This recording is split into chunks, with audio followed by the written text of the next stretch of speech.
ಇತ್ತೀಚೆಗೆ ಎಲ್ರಿಗೂ ತುಂಬಾನೇ ಡಾರ್ಕ್ ಸರ್ಕಲ್ ಸ್ಟಾರ್ಟ್ ಆಗಿದೆ ಡ್ಯೂ ಟು ಸ್ಟ್ರೆಸ್ ಇರ್ಬೋದು, ಮೊಬೈಲ್ ಜಾಸ್ತಿ ನೋಡೋದಿರ್ಬೋದು, ಲ್ಯಾಪ್ಟಾಪ್ ಮುಂದೆ ಹೆವಿ ವರ್ಕ್ ಮಾಡೋದಿರ್ಬೋದು. ಹಾಗೆ ನನಗೂ ಕೂಡ ಇತ್ತೀಚೆಗೆ ತುಂಬಾನೇ ಎಡಿಟಿಂಗ್ ಎಲ್ಲ ಮಾಡಿರೋದ್ರಿಂದ ಒಂದು 2 ವೀಕ್ಸ್ ಇಂದ ಲೈಟ್ ಆಗಿ ಡಾರ್ಕ್ ಸರ್ಕಲ್ ಸ್ಟಾರ್ಟ್ ಆಗಿತ್ತು. ಅದಕ್ಕೆ ಇದನ್ನ ಜಾಸ್ತಿ ಎಲ್ಲ ಬಿಡೋದು ಬೇಡ ಅಂತ ಅಂದ್ಬಿಟ್ಟು ಒಂದು ಹೋಮ್ ರೆಮಿಡಿ ಮಾಡ್ಕೊಳ್ತಿದ್ದೀನಿ. ಇದಕ್ಕೆಲ್ಲ ಒಂದು ಬೆಸ್ಟ್ ಹೋಮ್ ರೆಮಿಡಿ ಅಂದ್ರೆ ಈ ಆಲೂಗೆಡ್ಡೆ. ಫಸ್ಟ್ ಒಂದು ಆಲೂಗೆಡ್ಡೆನ ತಗೊಂಡು ಅದನ್ನ ಚೆನ್ನಾಗಿ ವಾಶ್ ಮಾಡ್ಕೊಂಡು ಅದು ಸಿಪ್ಪೆ ಎಲ್ಲಾನು ಪೀಲ್ ಮಾಡ್ಕೊಳ್ಳಿ.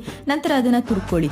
ನೆಕ್ಸ್ಟ್ ನೀಟಾಗಿ ಹ್ಯಾಂಡ್ ವಾಶ್ ಮಾಡ್ಕೊಂಡು ಆ ತುರಿದಿಟ್ಕೊಂಡಿರುವಂತಹ ಆಲೂಗೆಡ್ಡೆಯಿಂದ ರಸನ ನೀಟಾಗಿ ಹಿಂಡ್ಕೊಳ್ಳಿ. ನಮಗೆ ಇಷ್ಟು ರಸ ಸಿಕ್ಕಿದ್ರೆ ಸಾಕು. ನಿಮ್ಮ ಹತ್ರ ಈ ತರ ಮೇಕಪ್ ರಿಮೂವರ್ ಪ್ಯಾಡ್ಸ್ ಇದ್ರೆ ಯೂಸ್ ಮಾಡಬಹುದು, ಇಲ್ಲ ಅಂತಂದ್ರೆ ಈ ತರ ಕಾಟನ್ ಕೂಡ ಯೂಸ್ ಮಾಡಬಹುದು. ಇವಾಗ ಕಣ್ಸುತ್ತ ನೀಟಾಗಿ ಕ್ಲೀನ್ ಮಾಡ್ಕೊಂಡು ಇವಾಗ ರೆಡಿ ಮಾಡ್ಕೊಂಡಿರುವಂತ ಜ್ಯೂಸ್ ಒಳಗೆ ಆ ಕಾಟನ್ ನ ಅದ್ದಿ ನಿಮ್ಮ ಕಣ್ ಮೇಲೆ ಇಟ್ಕೋಬೇಕು. ನಂತರ ಇದನ್ನ 10 ನಿಮಿಷ ಹಾಗೆ ಬಿಟ್ಟು ನೆಕ್ಸ್ಟ್ ಅದನ್ನ ರಿಮೂವ್ ಮಾಡಿ ಒಂದು ಜೆಂಟಲ್ ಮಸಾಜ್ ತರ ಕೊಡಿ ಕಣ್ಣಿಗೆ. ಈ ಪೊಟ್ಯಾಟೊ ಜ್ಯೂಸ್ ಅಲ್ಲಿ ವಿಟಮಿನ್ಸ್ ಮಿನರಲ್ಸ್ ತುಂಬಾನೇ ಜಾಸ್ತಿ ಇರೋದ್ರಿಂದ ಅದರಲ್ಲೂ ಈ ವಿಟಮಿನ್ ಸಿ ತುಂಬಾನೇ ಜಾಸ್ತಿ ಇದೆ. ಇದು ನಿಮ್ಮ ಸ್ಕಿನ್ ನ ಲೈಟ್ನಿಂಗ್ ಮಾಡೋಕೆ ಕೂಡ ಹೆಲ್ಪ್ ಮಾಡುತ್ತೆ, ಹಾಗೆ ಡಾರ್ಕ್ ಸರ್ಕಲ್ಸ್ ನ ರಿಡ್ಯೂಸ್ ಮಾಡೋಕೆ ಕೂಡ ಹೆಲ್ಪ್ ಮಾಡುತ್ತೆ. ನೆಕ್ಸ್ಟ್ ಇದನ್ನ ನೀವು ವಾಶ್ ಮಾಡ್ಕೊಬಿಟ್ರೆ ಸಾಕು. ಇದನ್ನ ವೀಕ್ಲಿ 2 ಡೇಸ್ ಮಾಡಿ ತುಂಬಾನೇ ರಿಸಲ್ಟ್ ಚೆನ್ನಾಗಿ ಕೊಡುತ್ತೆ. Follow for more.